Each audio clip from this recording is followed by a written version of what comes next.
95% NEET aspirant आज बस time waste कर रहा है। सुबह उठकर सोचते हैं आज ये कर लेंगे, आज वो कर लेंगे, पर फिर से वही बैकलॉग, वही डिस्ट्रैक्शंस हमको अपने आज के गोल को पूरा नहीं करने देते। सोचते हैं 10 घंटे 12 घंटे की पढ़ाई, पर हो पाती है 6 घंटे 7 घंटे की पढ़ाई। मार्क्स एक जगह पर आकर अटक गए हैं, उस रेंज से क्रॉस ही नहीं कर पा रहे हैं।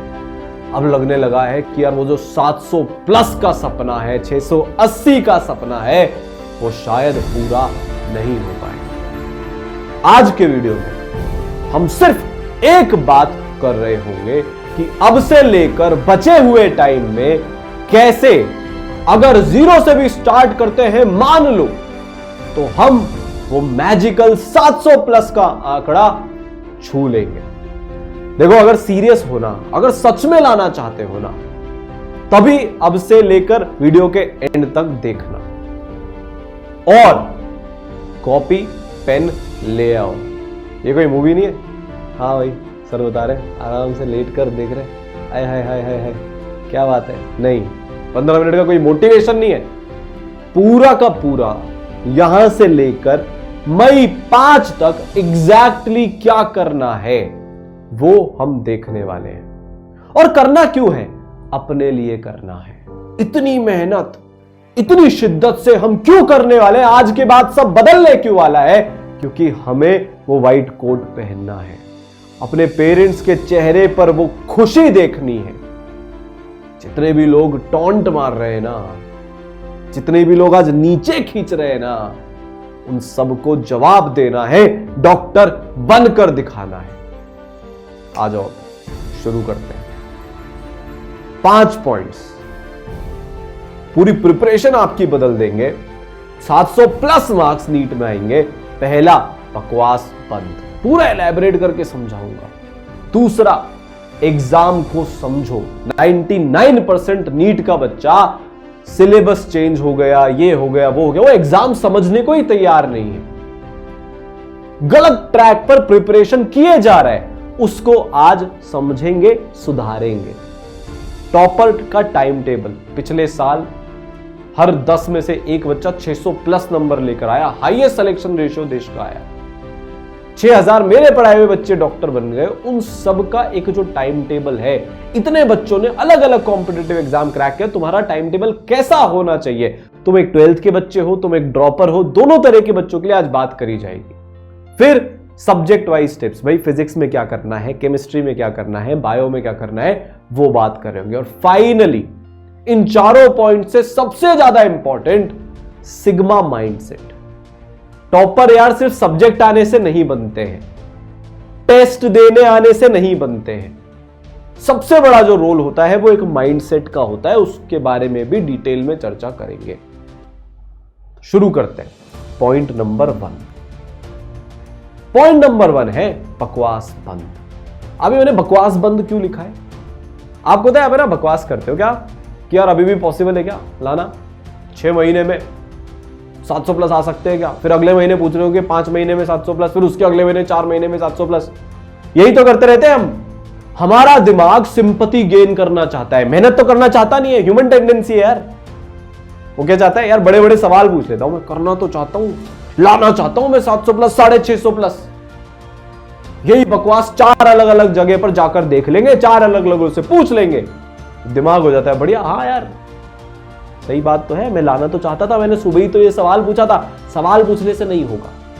अगर तुम ये समझते हो कि 6-8 घंटे की पढ़ाई कर ली, एक दिन 4 घंटे पढ़ लिए, फिर किसी दिन 10 घंटे पढ़ लिए, और ये इरेगुलरिटी से कम पढ़ाई से तुम्हारा हो जाएगा, तो नहीं होगा।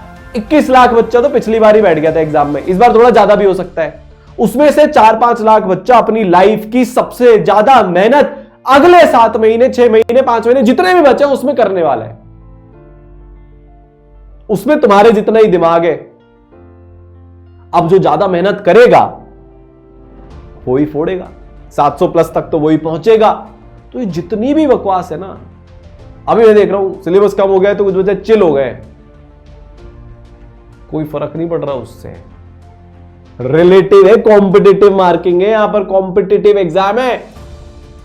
सिलेबस कम हो या ज्यादा हो, पढ़ना तो उतना ही पड़ेगा। घंटे तो पुट इन करने ही पड़ेंगे। तो तुमको रोज 12 घंटा मिनिमम अब से लेकर एग्जाम तक पढ़ना पड़ेगा, उसके अलावा कोई और रास्ता नहीं है। या आज लिखा कर ले लो। तुम अगर ये वाली मेहनत करने के लिए रेडी नहीं हो तो तुम्हारे वैसे भी नहीं आएंगे। अब प्रैक्टिकल प्रॉब्लम क्या है साहब, मैं तो 6 घंटे पर ही बैठा हूं, मैं तो 5 ही घंटा पढ़ पाता हूं, मैं तो 6 ही 7 ही घंटा पढ़ पाता हूं। टॉपर कैसे पढ़ लेते हैं उसकी तुमको एक ट्रिक बताता हूं, अब ध्यान से सुनना। एक ऐसी ट्रिक जिसे तुम्हारी सारी इनकंसिस्टेंसी भाग जाएगी, पक्का है, फुर्र छू अंतर हो जाएगी। 10 मिनट स्टडी, 10 मिनट मोर। क्या होता है सर ये? मान लो तुम आज 6 घंटे पढ़ रहे हो, खुद के दिमाग को ही समझाओ भाई बस आज 10 मिनट और पढ़ना है। जो मैं कल था आज मैं उससे बेटर होने वाला हूं। 6 घंटा 10 मिनट मैंने कल पढ़ लिया, उसके बाद 6 घंटा 20 मिनट, उसके बाद ऐसे करते करते करते करते तुम 12 घंटे तक पहुंच जाओगे। तुम्हारी बॉडी पे स्ट्रेन भी नहीं आएगा, ऐसा भी नहीं लगेगा एकदम से क्या हो गया, और एक्चुअली में जितने तक पहुंचना चाहते हो पहुंच जाओगे। इंक्रीमेंटल इंप्रूवमेंट बोला जाता है इसको, समझ गए? बहाने बनाने बंद, सारी बकवास आज से बंद। पीछे पड़ जाना है कि 12 घंटे पढ़कर दिखाऊंगा। तुम 10 दिन में ही 12 घंटे तक पहुंच सकते हो तो वेल एंड गुड। जनरली वो प्रैक्टिकली पॉसिबल नहीं हो पाता है, तो धीरे धीरे धीरे धीरे करके वहां तक पहुंच जाओ। समझ में आ गया पहला पॉइंट? क्लियर? तो ये सब पॉसिबल है यार। इतने बच्चे पिछले साल 700 प्लस लेकर आए, ज्यादातर उनमें से 4-5-6 साल से पढ़ाई नहीं कर रहे थे।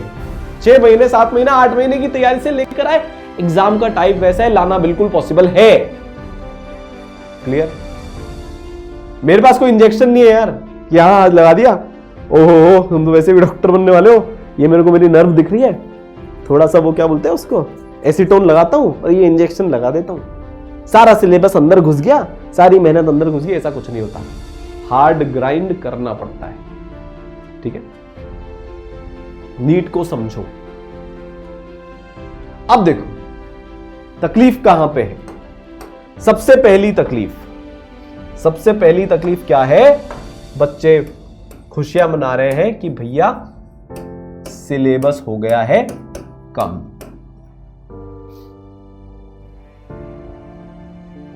एग्जाम 720 का ही रहने वाला है, क्वेश्चन तो तुम्हारे वो ही आएंगे जितने आने थे।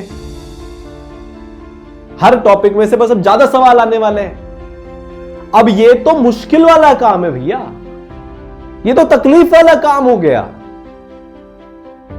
पहले फॉर्मूला बेस्ड क्वेश्चंस ज्यादा आया करते थे, क्योंकि ज्यादा चैप्टर में से सवाल पूछने का स्कोप था, तो आसान सवाल पूछ लेते थे। अब चैप्टर्स में से घुस घुस के सवाल पूछे जा सकते हैं। 80 करीब चैप्टर में से उनको 200 सवाल बनाने हैं, तुमको 180 करने हैं उसमें से। सोचो, पेपर का लेवल इंक्रीज हो सकता है ना, तो सिलेबस कम होना खुशी की बात नहीं होती है, जनरली खतरे की घंटी होती है। और अच्छे से अब हर एक सब टॉपिक को तुमको करना पड़ेगा। दूसरी प्रॉब्लम, लो एम। बच्चे क्या एम बनाकर चलते हैं? 650 ले आएंगे। 650 में भी टॉप गवर्नमेंट मेडिकल कॉलेज तुम्हारी स्टेट का अच्छा सा मिलने में तकलीफ आने वाली है। तो तुमको अपने एम को इंप्रूव करना पड़ेगा। मिनिमम 700 प्लस का एम तुमको बनाकर चलना पड़ेगा। सर इससे मेंटल प्रेशर क्रिएट होता है, तो होगा यार। मैं अगर वर्ल्ड कप जीतना चाहता हूं तो मुझे प्रेशर लेना पड़ेगा, और pressure can be taken in a good way. जब भी मैं आलस काटने वाला हूं, 8 घंटे बाद मेरा दिमाग बोल रहा है बस हो गया, अपने दिमाग को याद दिला दो भाई 700 प्लस नंबर लेकर आने, उसके लिए 12 घंटे पढ़ना पड़ता है, थोड़ी देर और मेहनत कर ले। ये होता है गुड प्रेशर, इसको अपने अंदर लाओ। परेशान होने से नहीं होगा। अच्छी बात क्या है कि पेपर का लेवल ऐसा है, नीट को समझने की जो हम बात करें, कि अगर तुमने कंसिस्टेंटली ढंग से पहली बार थ्योरी पढ़ ली, शॉर्ट नोट्स बना लिए जैसे ईसरल के माइंड मैप से, या फिर मार्किंग कर ली, एनसीईआरटी पे ग्रिप बना ली और टेस्ट दे दिए, ये बेसिक्स अगर तुमने सही कर दिए तो 700 प्लस लाना सिंपल हो गया है पहले के कंपैरिजन में, और ये पिछले 2 साल 3 साल में टॉपर्स ने प्रूव करके दिखाया है। जहां पर 704 705 पर फर्स्ट रैंक आ रही थी, 720 पर जाकर फर्स्ट रैंक आ रही है। ठीक है। तीसरा, पीएचडी नहीं करनी। कुछ बच्चों को कुछ चैप्टर्स पसंद होते हैं, उसमें घुसते जाते हैं घुसते जाते हैं घुसते जाते हैं। कवरेज, जितनी बार सिलेबस को खत्म कर लोगे विद रिवीजन, मार्क्स बढ़ने की टेंडेंसी उतनी तुम्हारी हो जाएगी। कुछ बच्चे बायो में घुस जाते हैं, किसी को फिजिक्स का कुछ अच्छा लग गया, उसके एक चैप्टर में घुसे जा रहे हैं। ये सब नहीं करना। तो नीट को तुमको समझना पड़ेगा, बहुत सुपर टफ सवाल नहीं पूछे जाते। मैक्सिमम से मैक्सिमम मॉडरेट लेवल के सवाल तुमसे पूछे जाएंगे। तो किसी भी एक चैप्टर में घुसने के पहले खुद से यह सवाल पूछ लेना कि क्या इसकी जरूरत भी है क्या। इतने सारे बच्चों के 670 680 नंबर आए पिछले साल, सबसे पूछा, कोई नहीं जाता यार डेप्थ में उतनी। जितना लेक्चर्स के अंदर है उतना सफिशिएंट है, उसके ऊपर से 4 किताबें पढ़ने की बिल्कुल जरूरत नहीं है। समझ में आ गई बात। अब तीसरा, टॉपर्स टाइम टेबल। इसके कुछ हिस्से हैं, कुछ पार्ट हैं। देखो, जितने भी बच्चे 700 प्लस नंबर लेकर आने वाले हैं, उनका अगले कुछ महीने इस प्रकार दिखने वाले हैं। सबसे पहले वो फरवरी एंड तक या मैक्सिमम मिड मार्च तक अपना सिलेबस खत्म कर लेंगे। तुमको भी करना है, चाहे कुछ भी हो जाए। दूसरा, वो मिनिमम 3 से 4 बार पूरा रिवीजन करके पेपर देने उतरेंगे, वो तुमको भी करना है। चौथा, वो मिनिमम 50 टेस्ट देने के बाद पेपर देने उतरेंगे नीट का। ये मैं मिनिमम बोल रहा हूं, जितने टॉपर्स को मैं जानता हूं वो तो 100 प्लस टेस्ट ही देते हैं, पर ये मिनिमम है। तो तुम्हारे टाइम टेबल में सबसे पहले तुमको एक लार्ज पिक्चर, एक लॉन्ग टर्म पिक्चर क्रिएट करनी है। तुम्हारा एम ऐसा दिखता है, 0 से हो तो मार्च मिड तक अपनी पूरा सिलेबस खत्म कर लेना अच्छे से विद क्वेश्चन प्रैक्टिस। अच्छा, सिलेबस का मतलब कुछ बच्चे समझते थ्योरी, नहीं, उससे नहीं होगा। With practice, with chapter wise test, उसको बोलते हैं सिलेबस कंप्लीशन। और अगर तुम्हारे ऑलरेडी 8-10 चैप्टर 15 चैप्टर हो रखे, तो किसी भी हालत में फरवरी एंड तक सिलेबस तुमको खत्म करना है, चाहे जो हो जाए। ये तो बात हुई। अब बात करते हैं कि जनाब टाइम टेबल कैसा दिखता है एक टॉपर का। सबसे पहले तो ये वाले टाइम टेबल बनाना बंद कर दो। 5 to 6 फलाना, 6 to 7 ढिमाका, नहीं होता इससे। कोई नहीं बनाता ऐसे टाइम टेबल, क्योंकि ये होते ही नहीं है। 5 की जगह आप 5:30 बजे उठ गए तो काम तमाम, पूरा दिन वेस्ट। फिर वो 5:30, यार एक काम करो 6 बजे से पढ़ लूंगा, 6 बजे वाला टास्क कर लेता हूं, 1 घंटा आधा घंटा तो वैसे ही वेस्ट हो गया। तो क्या करना चाहिए? टॉपर्स क्या करते हैं जनरली, उनके पास एक लिस्ट होती है, टास्क होते हैं। क्या होते हैं? टास्क होते हैं। टाइम टेबल बनाना बंद, टास्क टेबल बनाना शुरू। यार आज मैं x amount of lectures physics के कर लूंगा, एक्स अमाउंट ऑफ सवाल फिजिक्स के कर लूंगा, वाई अमाउंट ऑफ सवाल केमिस्ट्री के या बायोलॉजी के, जैसे भी तुमको बनाना है। एक टास्क टेबल तुम्हारे पास होनी चाहिए कि मेरे को आज के दिन में इतना इतना इतना इतना खत्म करना है। एडवांटेज क्या होता है इससे? अगर गलती से किसी एक पर्टिकुलर टाइम पर तुम पंक्चुअल नहीं रह पाए, तो तुम्हारे को दिल में रिग्रेट नहीं आएगा कि यार मैं तो वो टाइम पे काम ही नहीं कर पाया यार, अबे यार ये तो हो ही नहीं पाया। अब यार तुम टाइम वेस्ट करने चले जाते हो, 15 मिनट एक काम करता हूं, रील्स देख लेता हूं। अच्छा, और वो 15 मिनट कब 1 घंटे हो जाते हैं, 2 घंटे हो जाते हैं, पता भी नहीं चलता है। यार वो समवन स्पेशल से कॉल लगा लेता हूं, उसने तुम्हारे को 10-15 प्रॉब्लम और बता दी, पूरा प्रॉब्लम वाला दिन तुम्हारा उसमें वेस्ट हो गया। यहां पर तुम्हारे पास वो आजादी है, लग्जरी है कि यार मेरे को टास्क खत्म करने हैं। और फिर दिमाग में इतना डिसिप्लिन तुम्हारे को होना पड़ेगा कि जब तक ये टास्क खत्म नहीं हो जाएंगे मैं सोऊंगा नहीं, चाहे कुछ भी हो जाए। फिर देखो जिंदगी धीरे धीरे धीरे धीरे इंप्रूव होनी शुरू होगी। अब सोना कब है, जागना कब है? मेरे हिसाब से 2 बजे के बाद तुमको पढ़ाई नहीं करनी चाहिए। 2 बजे तुम सो जाओ, 8 साढ़े 8 बजे तक सो। अगर तुम लेट नाइट स्टडी वाले हो, कोई मेरे से आइडियली पूछे तो 12 बजे तक रात को सो जाना चाहिए, 6-7 बजे उठ जाना चाहिए, परफेक्ट है। 11 से 12 के बीच में सो के 5 से 6-7 बजे के बीच में आप उठ जाओ।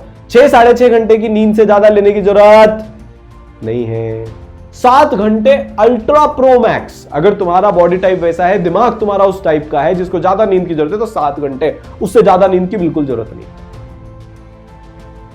समझ गए? 3-4 लीटर पानी पीना है। आधे घंटे की रोज भयंकर वाली एक्सरसाइज। भयंकर वाली एक्सरसाइज क्या होती है? लड़ना पड़ना नहीं किसी से, पसीने निकल जाए, एक्टिव हो जाए बॉडी। रनिंग कर लो, जॉगिंग कर लो, कोई स्पोर्ट खेल लो। स्पोर्ट बेस्ट होता है।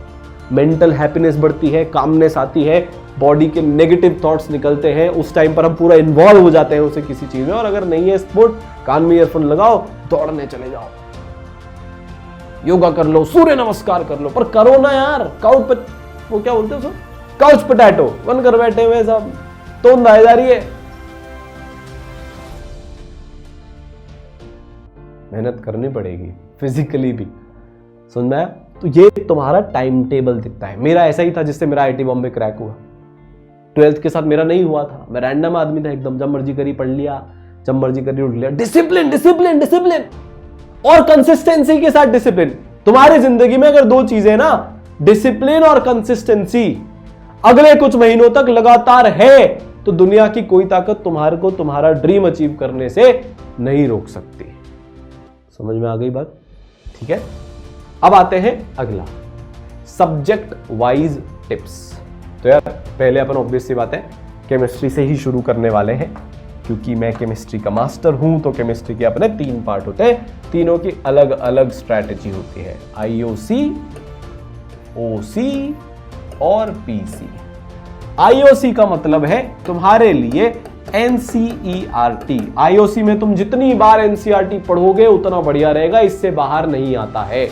2 पार्ट कर लेते हैं आईओसी के। कुछ चैप्टर्स हैं जो समझने वाले हैं, कुछ चैप्टर्स हैं जो याद करने वाले हैं। ब्लॉक केमिस्ट्री जो होती है वो रटने वाली होती है। उसके अलावा के जो चैप्टर्स होते हैं इनऑर्गेनिक के अंदर, वो समझने वाले होते हैं इन जनरल। समझ में आया? फिर इसके बाद आते हैं तुम्हारे नोट्स। जितनी बार नोट्स पढ़ोगे या माइंड मैप्स पढ़ोगे उतना तुम्हारा फायदा होगा। खाना खा रहे हो, माइंड मैप्स खोलकर बैठ जाओ, इसरल के लिंक डिस्क्रिप्शन में मिल जाएगा, एकदम फ्री है। पढ़ते रहो पढ़ते रहो पढ़ते रहो पढ़ते रहो, धीरे धीरे दिमाग में चीजें जानी शुरू हो जाएंगी, याद होना शुरू हो जाएगा। 5 सेकंड 10 सेकंड में 4 मार्क्स तुम्हारे दिलाएगी। ये है आईओसी की पावर, जैसे बायोलॉजी है। ठीक है, ओसी में मैकेनिज्म तुमको समझ में आने चाहिए, पर लिमिट में। ऐसा नहीं है एक एक मैकेनिज्म के अंदर घुसे पड़े, 4 अलग अलग किताबें पढ़ रहे हैं भाई साहब मैकेनिज्म के। बेसिक्स समझ में आने चाहिए। बेसिक्स का क्या मतलब होता है? मेजर प्रोडक्ट क्या होगा, सॉल्वेंट कैसा होगा, न्यूक्लियोफाइल या इलेक्ट्रोफाइल कैसा चाहिए, स्ट्रॉन्ग चाहिए, मीडियम चाहिए, वीक चाहिए, इंटरमीडिएट कौन से बनेंगे। इस लेवल की जानकारी मैकेनिज्म की तुम्हारे पास अगर होगी, तो अगर तुम गलती से भूल भी गए तो वहां पर अपना आंसर निकाल सकते हो। बात समझ में आ गई? ओसी के अंदर आप पूरा सिलेबस खत्म करने के बाद एक साथ एनसीईआरटी कर लेना। आईओसी में तो चैप्टर बाय चैप्टर करनी है। आईओसी में क्या करना है, एक चैप्टर खत्म हुआ एनसीईआरटी पढ़ ली। ऑर्गेनिक केमिस्ट्री में आप जब ऑर्गेनिक का सिलेबस खत्म हो जाए तब एक साथ एनसीईआरटी पढ़ सकते हो। इसमें भी वही बात है, माइंड मैप्स,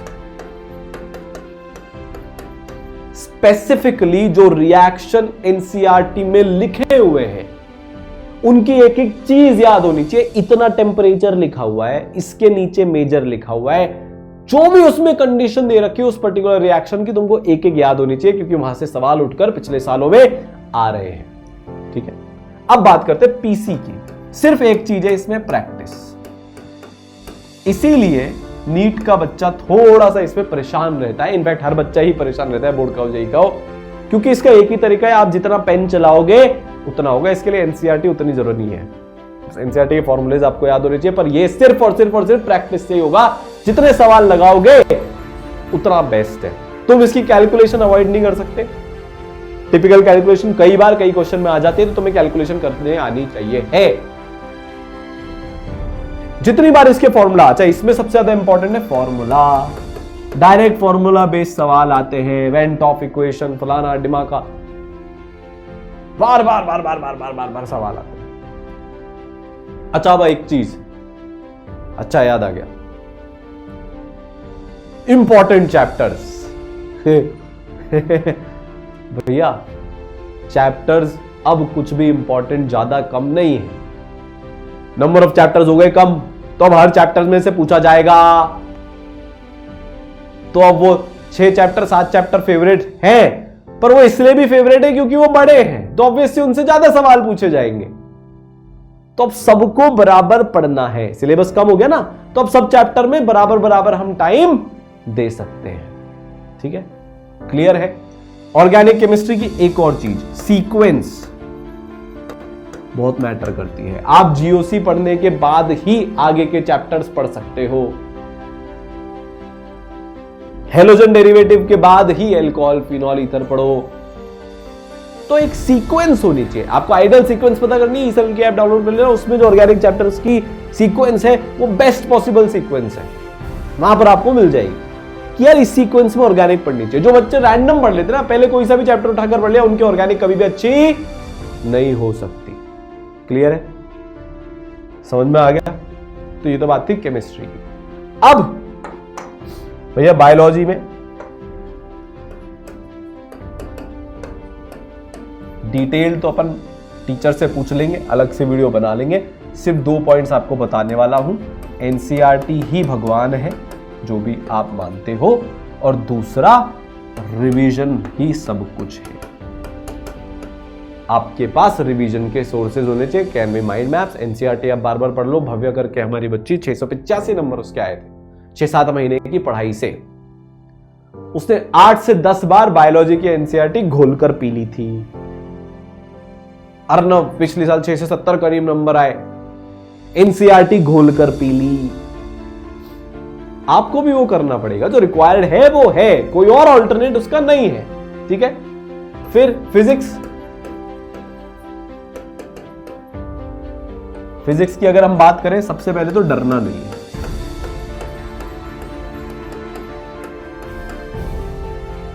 मान लो आपके घर के सामने एक सुंदर कन्या रहती है या सुंदर बालक रहता है, आपका एक दोस्त है, उसको भी वो पसंद है, तुम्हें भी वो पसंद है, और दोस्त को पता लग जाता है कि तुम्हें भी पसंद है। अब वो रोज तुमसे आकर बोलता है, यार कितनी बेकार दिखती है, क्या एटीट्यूड है, बेकार है एकदम, कुछ आता जाता ही नहीं है, बहुत बेकार दिखती है, बहुत बेकार दिखती है, देखना यार आंखें कितनी बेकार है उसकी। 20 दिन तक वो तुमसे रोज यही बोलता है। अब क्या होएगा, तुम्हारे दिमाग में क्या सेट हो गया, वो बेकार दिखती है, वो कितनी सुंदर दिखती है, मिस वर्ल्ड क्यों ना हो, तुम्हें बेकार दिखेगी। दोस्त ने गेम खेला है। वैसे ही सारी दुनिया तुमको डराती रहती है, फिजिक्स टफ है, फिजिक्स टफ है, फिजिक्स टफ है, फिजिक्स टफ है। फिजिक्स तो मोहब्बत है यार, समझ के पढ़ने की कोशिश करोगे, आसपास की दुनिया से रिलेट करने की कोशिश करोगे तो मजा आएगा, फील आएगी, दीवाने बन जाओगे। सारांश सर से फिजिक्स पढ़कर देखना कभी। ठीक है, दूसरी चीज प्रैक्टिस। जितने सवाल अपने आप से करोगे उतना बढ़िया होगा। फिजिक्स में रिवीजन करते टाइम थ्योरी के साथ साथ तुम्हें क्वेश्चंस का भी रिवीजन करना होता है। तो जो तुम्हें बेस्ट क्वेश्चन मिले ना तुम्हारे मॉड्यूल्स में, ई सरल के मॉड्यूल्स में, जिससे भी तुम्हारा जो भी सोर्स ऑफ प्रैक्टिस है उसमें अच्छे क्वेश्चंस मार्क करते हुए चलना बहुत हेल्प होगी। टेस्ट तुम दे रहे हो, उसमें जो तुम्हें अच्छे क्वेश्चन मिले उनको मार्क करते हुए चलना तुम्हारी बहुत हेल्प होगी। समझ में आ गई बात? तो ये टिप्स थे फिजिक्स के। अब आ जाते हैं सबसे इंपॉर्टेंट, माइंडसेट। इसका नाम दिया सिग्मा माइंडसेट। प्रॉब्लम क्या है, कोई तुम पे विश्वास नहीं करता, पता है तुम्हें भी। जिसको देखो वो क्या करता है, तुम्हें नीचे खींचने में लग जाता है। सबसे पहले तो किसी को बताना ही नहीं है कि तुम नीट की तैयारी कर, चुपचाप साइलेंट। कोई भी अगर पूछे कि क्या कर रहा है बेटा, दिन भर घर पे बैठा रहता है, कुछ नहीं फोन चला रहा हूं, चिल कर रहा हूँ। वो देखा आपने इंस्टाग्राम पे ट्रेंडिंग रील है, वो चला रहा हूँ, वो बना रहा हूँ। चाचा की शादी है 2 महीने बाद, बस रोज जाता हूँ उसके कपड़े खरीदने। हलवाई का काम मुझे ही मिला है, राशन मेरे को ही लेकर आना है, उसमें लगाऊं। और कोई अगर पूछे, बस टाइम पास, चिल, सब बढ़िया, मौज मार रहा हूं। क्योंकि अगर तुमने किसी को बता दिया कि तुम्हारे सपने क्या है, तो वो तुम्हें सिर्फ नीचे खींचने में लग जाएंगे और इसके अलावा कुछ नहीं करेंगे। शेरनी का दूध निकालने जा रहा हूं, चुपचाप साइलेंट, किसी को नहीं बताना। जिस दिन रिजल्ट आएगा ना, उस दिन ढोल बजाकर बताएंगे अपनी सफलता के बारे में।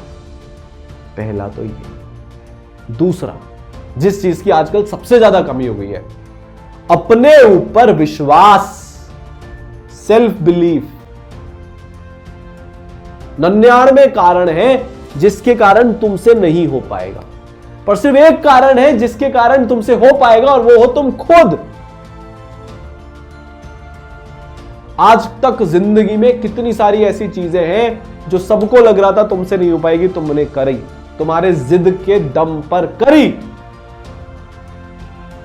तो अपना विश्वास मत खोने देना यार। नीट का एग्जाम है, एग्जाम ही तो है, सिलेक्शन हुआ तो बढ़िया, नहीं हुआ तो कोई बात नहीं, पर मेहनत करना जरूर सीख कर जाऊंगा।